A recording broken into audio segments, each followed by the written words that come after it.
اور آنے والے وفود کی ترجمانی بھی کی جاتی تھی۔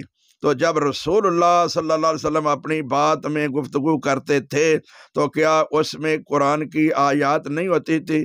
وہ ترجمے نہیں ہوتے تھے؟ ترجمہ کرنا جیسے فرض ہے، ضروری ہے، زبان کو سمجھنا ہم پہ ضروری ہے۔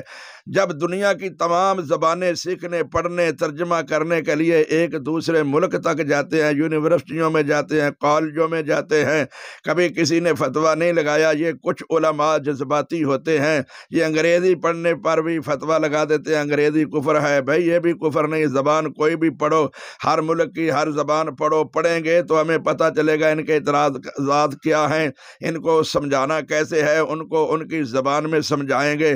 پہلے چند سال لوگ ذاکر نائک پر فتوے لگاتے تھے، آج ذاکر نائک کے ان محنتی اور ان کی کوشش محنت کے جو نتائج سامنے آ رہے ہیں، اللہ کے فضل و کرم سے پوری دنیا کے علماء نے اتنا کام نہیں کیا جتنا ذاکر نائک صاحب نے زبان سمجھنے کی وجہ سے کیا ہے۔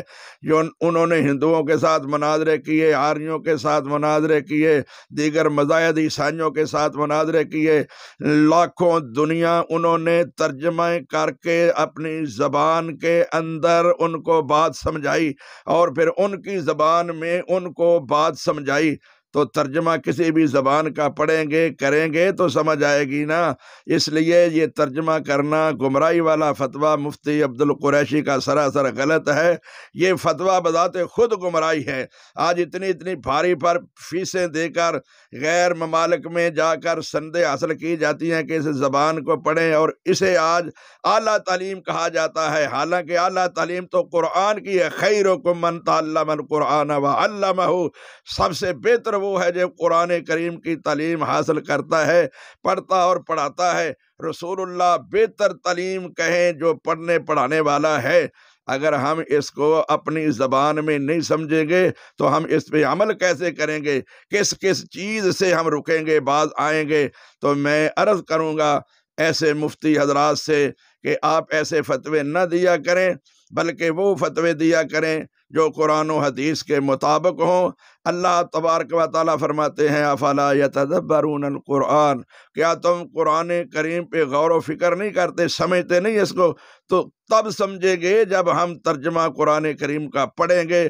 اگر ترجمہ کرنے والا گمراہ نہیں تو ترجمہ پڑھنے والا بھی گمراہ نہیں ہو سکتا۔ یہ کتنے اکابر علماء دیوبند نے ترجمے کیے ہیں، کیا انہوں نے غلط کیا ہے؟ کیا وہ گمراہ ہیں؟ اگر ترجمے صحیح ہیں، بقول ان کے کرنا صحیح ہے، تو اس کا پڑھنا بھی صحیح ہوگا۔ اللہ مجھے اور آپ لوگوں کو سب کو قرآن کریم کا ترجمہ پڑھنے کی توفیق عنایت فرمائے۔ ہاں، غلط کوئی بھی کرے وہ غلط ہے، وہ گمراہی ہے۔ یہ اکابر علماء دیوبند نے کتابیں لکھ کر ثابت کیا کہ احمد رضا نے جو ترجمہ کیا یا ایھا النبیو، اے نبی غیب کی خبریں بتانے والے، تو انہوں نے کہا کہ غیب کی خبر بتانے والا ترجمہ غلط ہے۔ یہ ترجمہ صحیح ہے کہ اے نبی۔ یہ ترجمے انہوں نے ثابت کیے کہ صحیح ہیں، یہ ترجمے غلط ہیں، تو انہوں نے یہ بتا دیا ہے۔ اسی طرح بریلوی حضرات نے دیوبندیوں کے بعد تراجم غلط ثابت کیے۔ تو بھائیو، یہ تب ہی پتہ چلے گا صحیح ہے یا غلط ہے جب اس کا ترجمہ سامنے آئے گا، اس کا مفہوم سامنے آئے گا، وہ بیان کرے گا، تو پھر ہی اس پر تحقیق بھی ہوگی، ریسرچ بھی ہوگی۔ باقی یہ کہنا کہ ترجمہ خود بخود پڑھنا گمراہی ہے، یہ فتویٰ مفتی عبد القریشی صاحب کا بذات خود ایک بہت بڑی گمراہی ہے۔ ترجمے ہوئے ہیں، ترجمے آپ پڑھیں، تحقیق کریں، تراجم کا تقابل کریں، اکابر علماء سے رابطہ کریں، تحقیق کریں، کتاب و سنت کی روشنی میں اس پہ عمل کریں۔ یہ خود مفتی عبد القریشی صاحب اور ان کی جماعت دیوبند کے حضرات یہ کہتے ہیں اذا قرئ القرآن فاستمعوا لہ وانصتوا لعلکم ترحمون، جب قرآن پڑھا جائے تو خاموشی اختیار کرو۔ یہ اس کا ترجمہ مفہوم یہ لیتے ہیں کہ امام کے پیچھے فاتحہ نہ پڑھی جائے، حالانکہ یہ ترجمہ مفہوم سراسر قرآن کے خلاف ہے۔ یہ ترجمہ اور مفہوم گمراہی ہے، حدیث رسول کے خلاف ہے۔ رسول اللہ فرماتے ہیں، صحیح بخاری کی حدیث ہے، لا صلاۃ لمن لم یقرأ بفاتحۃ الکتاب، اس آدمی کی نماز نہیں ہوتی جو نماز میں سورہ فاتحہ نہیں پڑھتا۔ یہ لوگ کہتے ہیں کہ یہ امام کے لیے ہے، مقتدی کے لیے نہیں ہے۔ یہ مفہوم، یہ ترجمہ کرنا یہ امام کے لیے ہے، مقتدی کے لیے نہیں، یہ رسول کا فرمان نہیں ہے، یہ اصحاب رسول میں سے کسی کا فرمان نہیں ہے۔ اس لیے میرے بھائیوں، یہ ترجمہ کرنا، یہ مفہوم لینا گمراہی ہے۔ یہ ایسے ہی ہے جیسے رسول اللہ صلی اللہ علیہ وسلم نے فرمایا تھا کہ اس نمازی کی نماز نہیں جس کی پشت سیدھی نہیں، اس نمازی کی نماز نہیں جس کا وضو نہیں۔ تو کیا کوئی یہاں بھی کہے گا کہ وضو امام کے لیے ہے، پشت سیدھی کرنی صرف امام کے لیے ہے، مقتدی کے لیے پشت سیدھی کرنی فرض نہیں ہے، وضو کرنا فرض نہیں؟ تو جیسے یہ عام ہے ایسے ہی سورہ فاتحہ بھی عام ہے۔ رسول اللہ صلی اللہ علیہ وسلم نے واضح طور پہ صحیح مسلم میں ہے فرمایا، قسمت الصلاۃ بینی و بین عبدی نصفین، اللہ نے نماز کو تقسیم کر دیا ہے دو حصوں میں، بعض حصہ اللہ کا ہے، بعض نمازی کا ہے۔ کیا مطلب نمازی کے لیے ہے؟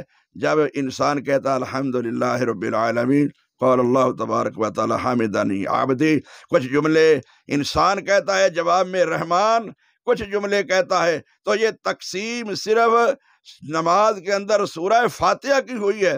اگر سورہ فاتحہ ہی نماز میں نہیں ہے تو نماز کیسے ہوگی بھائی؟ اللہ ہمیں صحیح کتاب و سنت پر عمل کرنے کی توفیق عنایت فرمائے، اور تراجم حدیث کے ہوں یا قرآن کے ہوں، اپنی مرضی اور رائے اور قیاس سے نہیں کرنے چاہیے، وہی ہونے چاہیے جن کی دلیل حدیث سے، اصحاب محمد صلی اللہ علیہ وسلم اور سلف صالحین سے چلتی آ رہی ہو۔ دین اسلام اسی کا ہی نام ہے۔